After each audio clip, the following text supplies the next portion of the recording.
guys, welcome back to another new video. LawGuru welcomes you. So today our topic is vicarious liability. In this video we will be discussing the meaning or definition of vicarious liability. So as per the general rule, as we know, in tort or in general, a man is liable only for his own act, but there are certain circumstances or there are certain situations in which a person or a man is liable for the wrong committed by others. In master and servant case, what happens? Master appoints or employs a servant to do a certain job or work. If while doing that work, servant commits any wrong, then for that wrong, if someone else or the third party suffers, then due to that particular wrong committed by the servant, master will be held liable. The most common instance is the liability of the master for the wrong committed by his servant.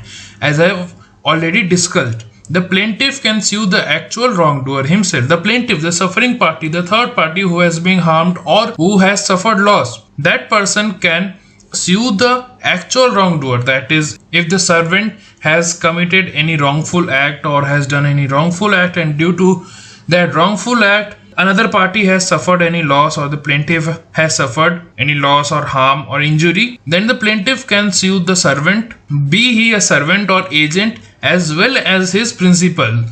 Plaintiff can sue both servant as well as principal or the employer who has employed the servant to do that particular act or job. So now we will discuss the liability arising out of special relationship.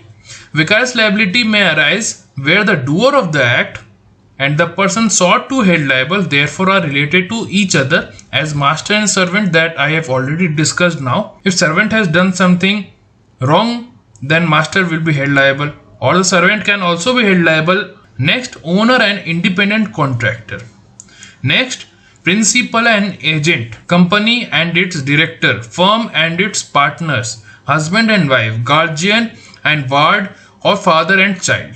I hope the concept of vicarious liability is clear to you all. If you have any doubt, please do comment. If you like this video, press the like button, share it, subscribe for more such videos. For then, stay safe. Thank you.